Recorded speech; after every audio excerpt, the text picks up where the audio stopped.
नमस्कार। अगर कोई 2026 में अपना इंस्टाग्राम अकाउंट हमेशा के लिए डिलीट करने का प्लान बना रहा है, तो ये जानकारी बिल्कुल सही जगह पर मिली है। देखिए, प्रोसेस अब बदल चुका है, तो आज हम इसका एकदम नया और अपडेटेड तरीका देखने वाले हैं। चलिए शुरू करते हैं।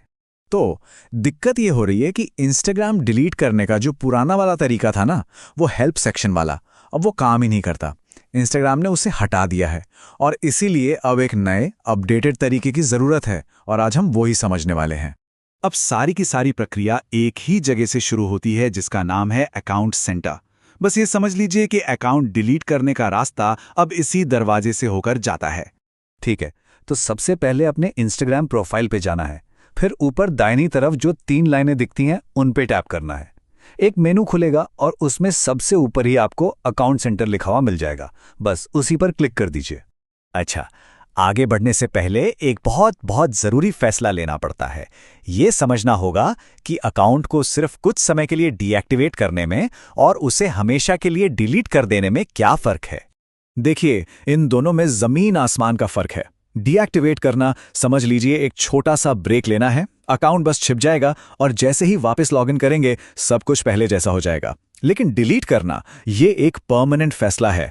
एक बार ग्रेस पीरियड खत्म हुआ तो आपका सारा डेटा, फोटोज, फॉलोअर्स, सब कुछ हमेशा के लिए गायब हो जाएगा। तो अगर फैसला पक्का है कि अकाउंट को परमानेंटली डिलीट ही करना है, तो चलिए अब इसके एक एक स्टेप को ध्यान से देखते हैं। अकाउंट सेंटर में आने के बाद पर्सनल डिटेल्स वाले ऑप्शन पर टैप करना है। उसके अंदर मिलेगा अकाउंट ओनरशिप एंड कंट्रोल। फिर वहां डीएक्टिवेशन या डिलीशन का ऑप्शन दिखेगा, उसे चुनिए और फिर उस इंस्टाग्राम अकाउंट को सेलेक्ट कीजिए जिसे आप डिलीट करना चाहते हैं। अब यहां 2 ऑप्शन आएंगे जिसमें से डिलीट अकाउंट चुनना है और कंटिन्यू दबाना है। इसके बाद इंस्टाग्राम एक वजह पूछेगा, कोई भी वजह चुन सकते हैं, इससे कोई फर्क नहीं पड़ता। फिर वो डेटा डाउनलोड करने का ऑप्शन देगा। अगर आपको अपनी फोटोज वगैरह चाहिए तो कर सकते हैं, वरना सीधे कंटिन्यू कीजिए और आखिर में अपना पासवर्ड डालकर कंफर्म कर दीजिए। और अब आता है इस पूरी प्रक्रिया का सबसे जरूरी हिस्सा, जिसे समझना बहुत जरूरी है। डिलीट प्रोसेस शुरू करने के बाद आपको एक रिकवरी पीरियड मिलता है। तो वो रिकवरी विंडो है पूरे 30 दिनों की। इंस्टाग्राम आपको ये 30 दिन देता है। ये एक तरह का सेफ्टी नेट है कि अगर आपका मन बदल जाए तो आप अपने फैसले को रिवर्स कर सके। तो इसका मतलब क्या हुआ? इसका मतलब ये है कि आपका अकाउंट फौरन परमानेंटली डिलीट नहीं होता। वो 30 दिनों के लिए बस कह सकते हैं कि एक तरह से होल्ड पर चला जाता है, छिप जाता है।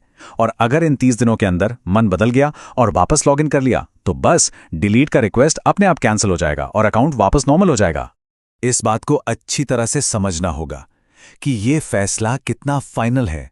इंस्टाग्राम एक फाइनल डेट देगा, जैसे मान लीजिए 8 मई 2026। अगर उस तारीख तक लॉगिन नहीं किया तो अकाउंट और उसका सारा डेटा हमेशा के लिए खत्म हो जाएगा। उसे वापस लाने का कोई भी तरीका नहीं होगा। तो जैसे ही वो फाइनल डिलीट अकाउंट वाला बटन दबता है, आपकी प्रोफाइल तुरंत सबके लिए गायब हो जाती है, इनविजिबल हो जाती है। अगर आपका थ्रेड्स अकाउंट भी लिंक है तो वो भी डिलीशन के लिए शेड्यूल हो जाता है और ठीक उसी पल से 30 दिनों का काउंटडाउन शुरू हो जाता है। ये पूरी प्रक्रिया हमें एक बहुत बड़े सवाल पर लाकर खड़ा कर देती है। हमें अकाउंट डिलीट करने के स्टेप्स तो पता चल गए, लेकिन क्या आज की इस डिजिटल दुनिया में सोशल मीडिया से पूरी तरह से नाता तोड़ना, क्या यह वाकई मुमकिन है? इस पर सोचिएगा जरूर।